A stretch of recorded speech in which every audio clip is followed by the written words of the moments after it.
Puji Tuhan, terima kasih Bunda Wiwi sudah berdoa, dan kita semua yang sudah memuji dan mempermuliakan nama Tuhan, membawa korban syukur, membawa korban pujian bagi Tuhan pada pagi hari ini. Mari Bapak Ibu Saudara, kita akan mendengarkan sama-sama, kita akan belajar untuk merenungkan firman Tuhan pada pagi hari ini.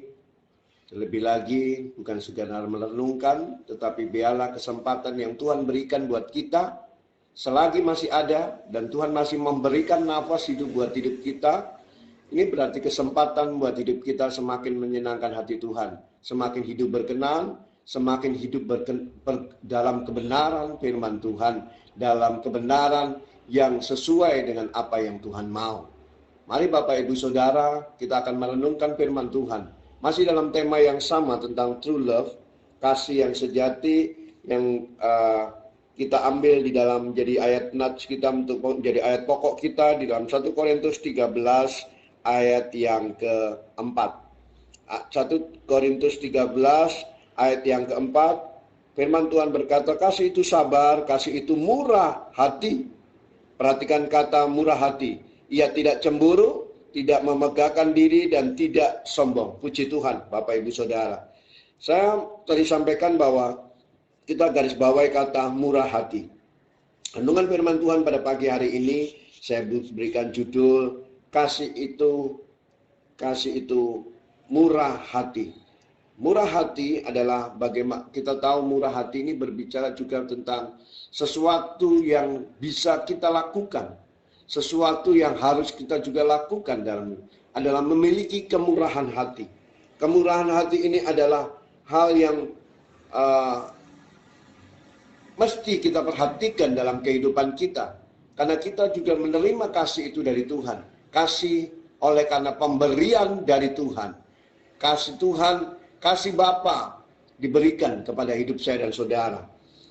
Pada kesempatan pagi hari ini, kasih itu harus berbagi. Kasih itu murah hati. Jadi perenungan kita pada pagi hari ini. Pada Bapak Ibu Saudara, mari kita akan lebih lagi untuk kita merenungkan firman Tuhan pada pagi hari ini. Untuk kita bagaimana kita melakukan hal yang Tuhan mau dalam kehidupan kita. Setelah kita menerima true love, kasih yang sejati. Apa yang harus kita lakukan? Kasih yang sejati sudah kita terima dalam kehidupan kita. Sekarang tinggal bagaimana apa yang menjadi tindakan kita. Sebab firman Tuhan itu bukan cuma kita dengar, bukan cuma kita renungkan, tetapi kita harus lakukan. Ketika kita melakukan kebenaran firman Tuhan, ketika kita melakukan firman Tuhan, artinya bahwa di sini kita melakukan apa yang menjadi kehendak Tuhan, apa yang menjadi tujuan Tuhan buat hidup saya dan saudara. Bapak Ibu Saudara, untuk mendukung firman Tuhan pada saat ini, saya mengambil dalam satu perikop, di mana perikop yang saya ambil, yang akan kita bahas pada pagi hari ini tentang kasih itu harus berbagi, adalah di dalam Kisah Rasul 2. Kasih itu murah hati, kasih itu harus berbagi. Ya, Bapak Ibu saya ambil dalam Kisah Rasul 2, dalam perikop di ayat yang 41 sampai ayat yang ke-47. Lembaga Alkitab Indonesia memberikan judul Cara Hidup Jemaat yang Pertama. Kemurahhatian Tuhan, kebaikan Tuhan direspon oleh jemaat Tuhan yang pertama. Dan kita pada pagi hari ini, kita akan belajar tentang true love, tentang kasih yang berbagi, itu dari jemaat yang pertama. Dikatakan di ayat yang ke-47, menjadi ayat yang menjadi bagaimana kita melihat Tuhan itu menyatakan kasihnya. Sambil memuji Allah, dan mereka disukai semua orang, dan tiap-tiap hari Tuhan menambah jumlah mereka dengan orang yang diselamatkan. Puji Tuhan. Saya sampaikan untuk yang tadi, bagaimana kasih itu harus kita, yang sudah kita terima, kasih itu dibagi. Kasih itu berbicara tentang sesuatu yang memberi. Bagaimana Tuhan memberikan, Bapa memberikan anaknya yang tunggal. Bapa memberikan anaknya yang tunggal untuk menyelamatkan hidup saya dan saudara. Pada kesempatan pagi hari ini, kita tahu bahwa keselamatan hanya bisa kita terima. Keselamatan hanya kita terima ketika kita percaya kepada Yesus. ketika kita menerima Yesus sebagai Tuhan dan Juru Selamat. Ini yang kita ingat kembali. Keselamatan ini berbicara tentang bagaimana hidup saya dan saudara, orang-orang yang percaya, dibaptis, menerima Yesus sebagai Tuhan dan Juru Selamat. Dan ketika kita diselamatkan, kita menerima apa yang namanya pengampunan dari dosa-dosa. Kita menerima, orang yang diselamatkan adalah orang yang menerima pengampunan yang dari Tuhan. Bapak, Ibu, Saudara, inilah kasih yang sejati. Kematian Yesus di atas kayu salib adalah bukti bagaimana Bapa memberikan kasih-Nya, memberikan kasih yang sejati. Tadi judul kita adalah kasih. True love, kasih itu harus memberi. Kasih harus memberi. Kita akan berbicara bagaimana kita melihat Bapa begitu mengasihi hidup saya dan saudara. Sampai-sampai dia menyerahkan anaknya yang tunggal. Kalau kita punya barang banyak untuk diminta seseorang satu, kita punya barang 5. Ada 5 yang kita miliki, diminta orang 1. Kita akan mungkin bisa aja kasih karena kita masih punya 4. Tetapi menjadi pertanyaan buat hidup saya dan saudara. Ketika kita hanya memiliki 1 dan barang itu mau diminta orang, apa yang menjadi respon hidup saya dan saudara? Ini respon hidup saya dan saudara. Bagaimana respon hidup saya dan saudara? Seringkali kita juga diperhadapkan dengan situasi-situasi seperti itu. Bapak, Ibu, Saudara, kita seringkali diperhadapkan dalam situasi bahwa hidup saya dan saudara sedang mengalami sesuatu. Mengalami apa yang namanya kekurangan. Tetapi ketika kita dihadapkan di situ, kita dituntut bagaimana Allah memilih hidup saya dan saudara untuk boleh menjadi orang-orang yang melakukan kasih. Jadi kasih bukan sekedar untuk diperkatakan, tetapi kasih harus diperhadapkan pada situasi bagaimana kita harus memberi, kita harus melakukan sesuatu. Ini menjadi pertanyaan buat hidup saya dan saudara. Setelah kita melihat bagaimana Bapa memberikan anaknya yang tunggal, anaknya yang satu-satunya diberikan kepada hidup saya dan saudara untuk menebus hidup saya dan saudara, untuk menyelamatkan kita. Dan ini pelajaran bagaimana kita harus juga belajar untuk melakukan sesuatu, bukan melihat situasi, kondisi, keadaan kita, tetapi lakukan kasih Bapa. Itu karena Tuhan yang sudah memilih hidup saya dan saudara. Bapak, Ibu, Saudara, situasi, kondisi, apapun yang sedang kita hadapi, kita percaya setiap hidup saya dan saudara yang percaya kepada Tuhan, semua masuk dalam rancangan Tuhan. Yang percaya katakan amin. Ketika kita percaya kondisi baik, apa yang kondisi baik dalam hidup saya dan saudara, itu adalah rancangan Tuhan. Kondisi yang mungkin kita anggap. Sebab kita tahu bahwa rancangan Bapa adalah rancangan yang bukan rancangan kecelakaan. Artinya rancangan Bapa bukan rancangan yang jahat. Apapun artinya bahwa setiap apapun yang ada dalam kehidupan kita, Tuhan izinkan untuk kita bisa melihat kasih Bapa. Tuhan izinkan semuanya ada dalam perhatiannya Bapa.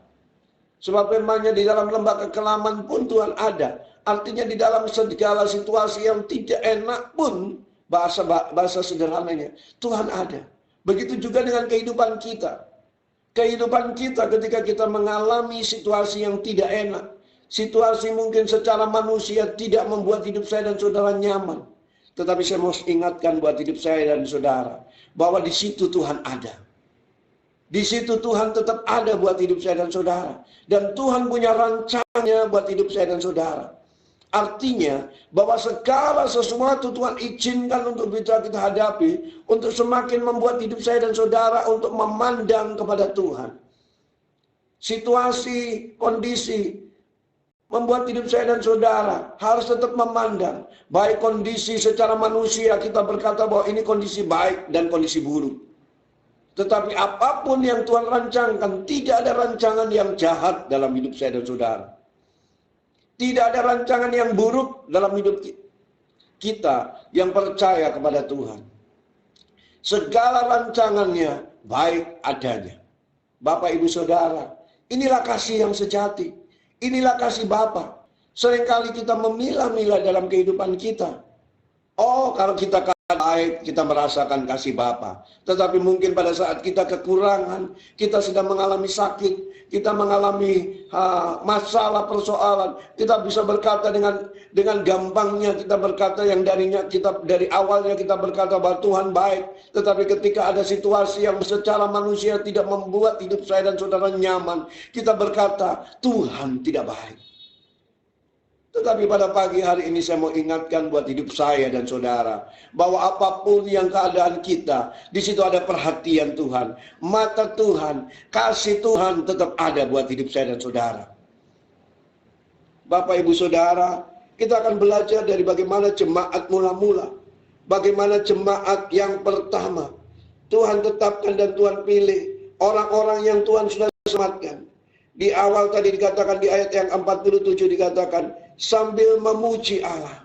Orang yang menerima kebaikan Tuhan, orang yang menerima kasih Tuhan, di mulutnya selalu ada keluar pujian, di mulutnya keluar kata-kata pengagungan bagi Tuhan, apapun keadaannya, apapun kondisinya.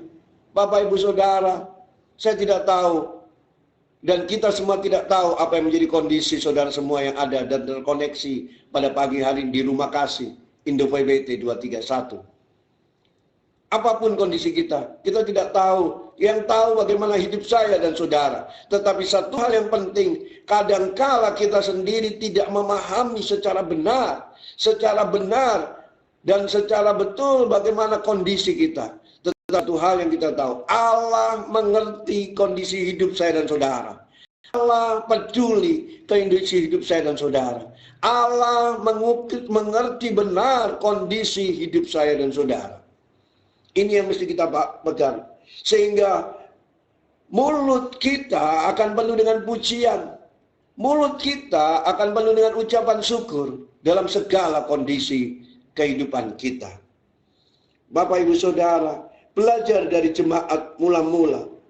Ketika mereka memuji-muji Tuhan, mereka menyembah Tuhan, mengagungkan Tuhan, mulut mereka memuji-muji Tuhan.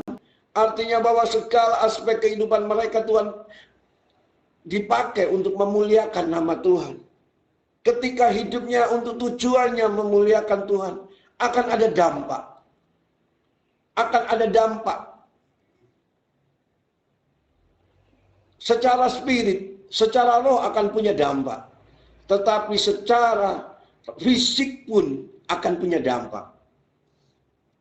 Orang yang diselamatkan Tuhan, bukan orang yang dibenci orang lain. Orang yang diselamatkan Tuhan akan juga disukai orang lain. Meskipun kita tahu bisa bahwa peristiwa Yesus, ketika Tuhan Yesus pun datang ke dunia ini, meskipun ada banyak orang yang tidak suka, tetapi kita jangan melihat situasi yang boleh katakan sesuatu yang negatif.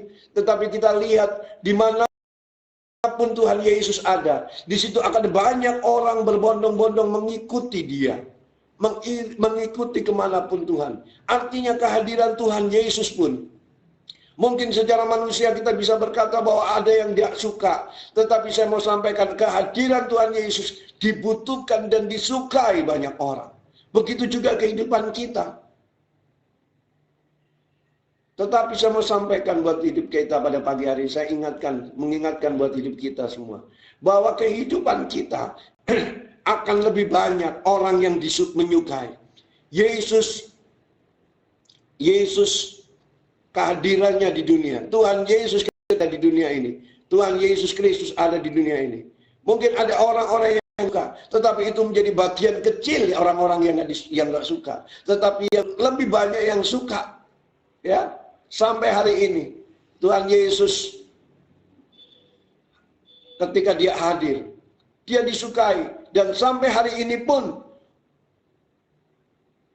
ada banyak orang yang menyukai dan mengikuti, terlebih lagi mengikuti Tuhan Yesus.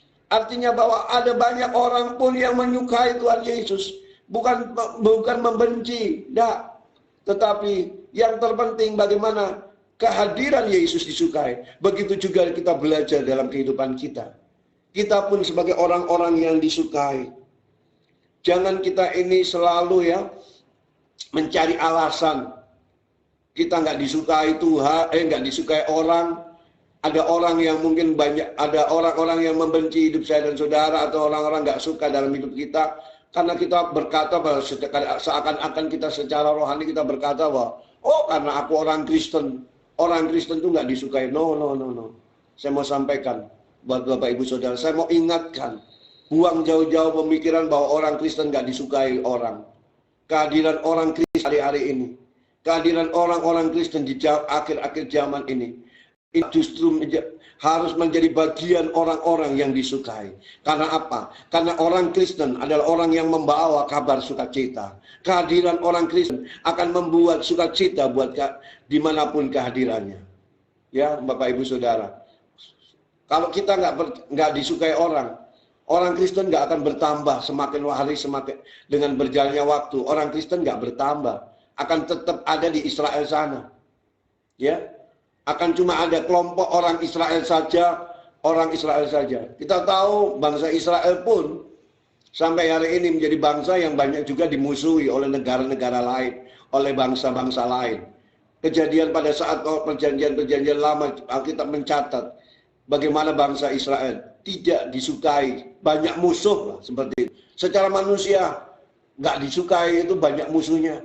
Tetapi hari ini kita bisa mengetahui bahwa apa yang Tuhan tahu dalam bangsa Israel, umat yang Tuhan pilih, bangsa itu tetap boleh menjadi bangsa yang diberkati, bangsa yang dipilih Tuhan.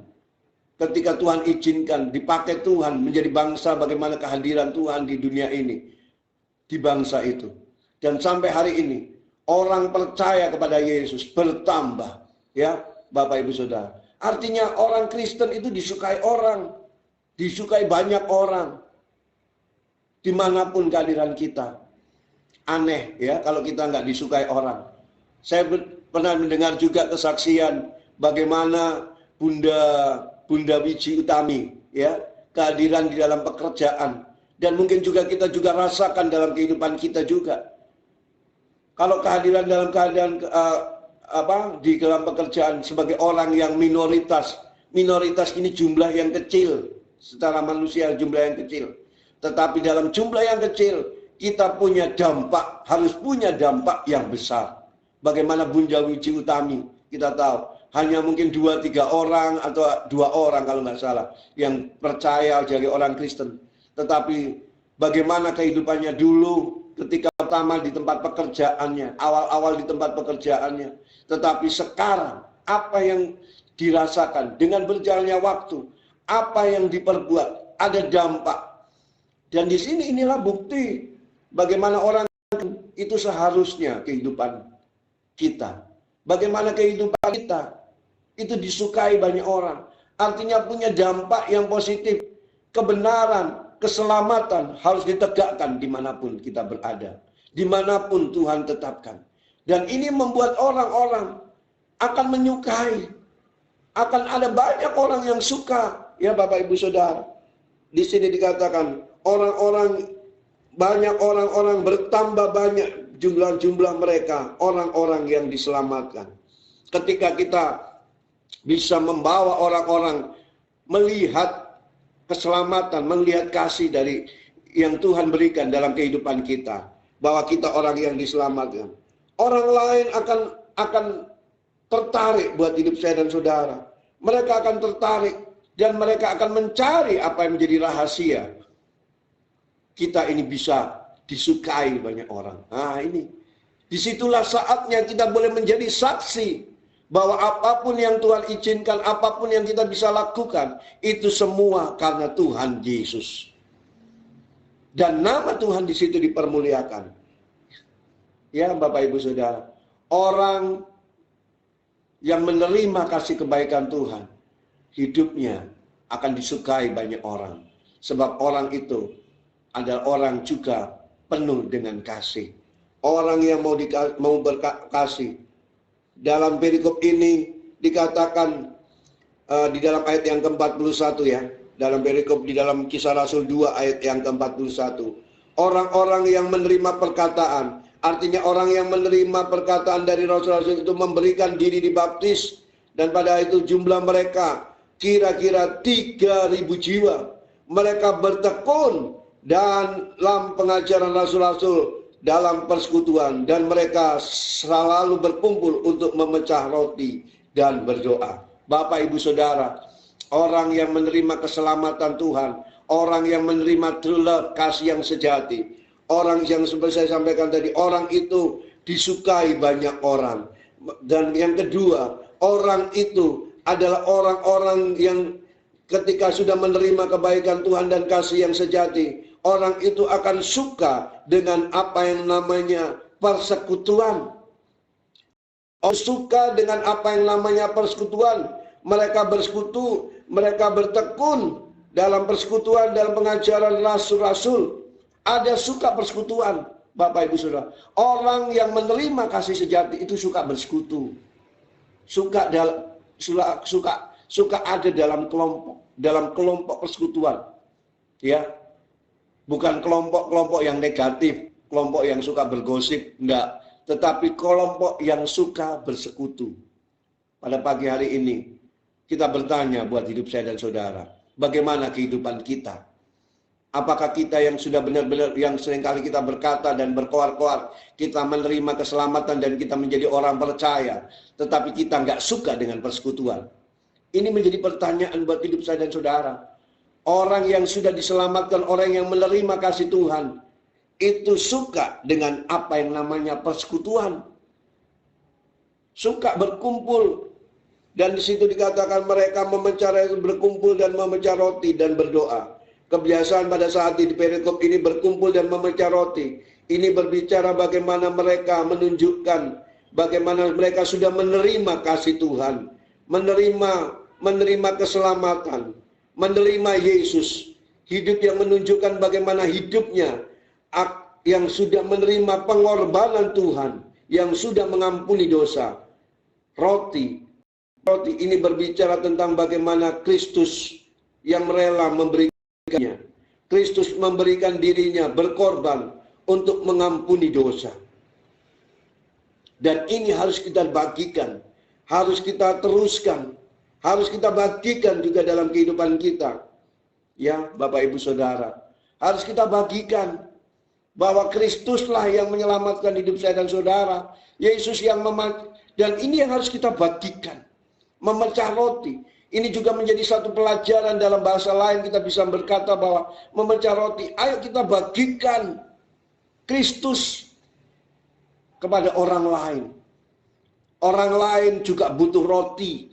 Roti bukan berbicara untuk makanan kita sendiri, untuk mengenyangkan kita sendiri. Tetapi dari perikop ini, di dalam perikop cara hidup jemaat yang pertama, ini berbicara tentang memecah roti. Bagaimana kabar keselamatan, bagaimana Yesus yang menjadi korban, Yesus yang dikorbankan untuk menebus hidup saya dan saudara untuk keselamatan. Ini harus kita bagikan kepada orang lain dimanapun kita berada.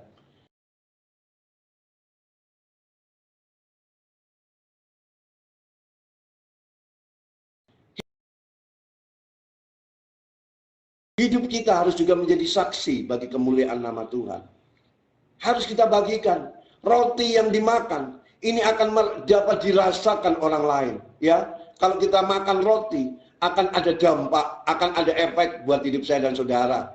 Ya, kalau kita makan roti, pastinya kita akan merasakan roti itu, ya. Kita akan membuat hidup saya dan saudara kenyang kalau makan roti. Begitu juga dengan kehidupan kita sebagai orang percaya kepada Yesus. Kita harus bagikan Yesus. Di luar sana ada banyak orang yang sedang kelaparan. Ada banyak orang yang kekurangan tentang keselamatan. Orang yang kekurangan damai, sejahtera, dan sukacita. Saatnya umat Tuhan pada pagi hari ini dengan kesempatan waktu yang masih Tuhan izinkan buat kita. Ayo kita bagikan. True love harus kita bagikan. Yesus harus kita bagikan dimanapun Tuhan tetapkan. Tuhan taruh kita. Bapak Ibu Saudara, ini hal yang harus kita lakukan. Orang yang diselamatkan adalah orang yang suka bersekutu. Orang yang suka bersekutu dan orang yang suka membagikan dirinya untuk orang lain. hidup kita boleh katakan harus membawa dampak, membawa impact dimanapun Tuhan tetapkan. Harus dapat dirasakan agar kehidupan sekitar kita, di mana Tuhan izinkan kita berada, di situ akan dikenyangkan oleh Yesus. Ada roti yang kita bagikan. Ya, Bapak Ibu Saudara, ini kesempatan buat hidup saya dan saudara. Di hari yang baru, mari kita sama-sama membagikan diri kita dimanapun Tuhan berada. Saat sejak kita keluar dari pintu rumah kita, ini kesempatan kita mencari tahu kemana Tuhan akan bawa hidup saya dan saudara untuk dipakai untuk mengenyangkan orang-orang yang sedang kelaparan di luar sana, di luar rumah kita. Ayo gunakan kesempatan ini. True love ini berbicara tentang kasih, tentang berbagi. Mari kita gunakan kesempatan ini. Kasih yang sejati harus dibagikan kepada orang lain. Demikian firman Tuhan pada kesempatan pagi hari ini. Dan kesempatan pagi hari ini nanti saya serahkan setelah saya berdoa untuk firman Tuhan yang sudah kita terima. Saya mohon izin, saya nggak bisa terus karena saya harus berangkat ke rumah sakit untuk ngantar papa saya ini untuk operasi. Jadi papa saya operasi katarak aja, dan doakan untuk kelancaran operasi ini. Saya akan pergi, dan ini mohon izin juga, mohon maaf juga, sekedar informasi, Berta tadi udah berangkat pagi, tadi sekitar 4:30 tadi udah berangkat pagi untuk mendaftarkan dulu, untuk daftar ulang untuk untuk BPJS-nya. Dan saya langsung nyusul. Sekarang saya mau jemput dulu papa di rumah papa saya, dan sekitar jam 6 nanti operasi akan dilakukan. Jadi mungkin sekitar 10 menit saya perjalanan ke rumah, dan ke rumah sakit 15 menit ya perjalanan itu, dan sebelum jam 6 saya sudah ada di rumah sakit. Jadi saya mohon izin, saya nggak bisa lanjut. Nanti saya serahkan kepada Om Theo atau siapa yang mau backup untuk lanjut, atau saya serahkan langsung aja kepada Bapak PJC aja. Kalau Om Theo juga mungkin bisa untuk tidak sedang bertugas di Cangkulan. Mari kita berdoa terlebih dahulu. Bapa di surga, kami mengucap syukur, biarlah firman yang sudah kami dengar pada pagi hari ini tentang kasih. Kasih harus berbagi. Kasih adalah berbagi. Ini menjadi renungan buat hidup kita pada saat ini. Setiap hidup saya dan saudara kita yang sudah menerima keselamatan, biarlah kami boleh melakukan hal ini Tuhan. Apapun yang sudah kami terima, bukan untuk kami makan dan untuk kami kenyangkan diri kami sendiri, tetapi biarlah kami mau berbagi apa yang sudah kami sampaikan, apa yang kami terima. Biarlah itu tersampaikan kemanapun kami pergi. Sebab kami sudah menerima Yesus sebagai roti hidup, Yesus yang sudah mengorbankan diri untuk dipecah-pecahkan, tubuhnya dipecah-pecahkan. Ketika jemaat awal mula-mula ini memecah roti, mereka mengingatkan kita tentang bagaimana ekaristi, bagaimana perjamuan kudus, bagaimana tubuh Kristus, kasih Kristus sudah kami rasakan. Dan itu yang harus kami sampaikan dan kami teruskan dengan kesempatan waktu yang Tuhan berikan buat kita pada saat ini. Terima kasih Tuhan, kami tidak mau sia-siakan kesempatan, dan kami mau meresponi apa yang Tuhan mau dalam kehidupan kami. Kami harus berbagi dan membagikan kasih Kristus kemanapun Tuhan tetapkan kami. Terima kasih Tuhan. Di dalam nama Tuhan Yesus Kristus kami serahkan acara kami, ibadah ini selanjutnya dalam tangan-Mu. Dalam nama Tuhan Yesus kami berdoa. Haleluya. Amin. Puji Tuhan. Saya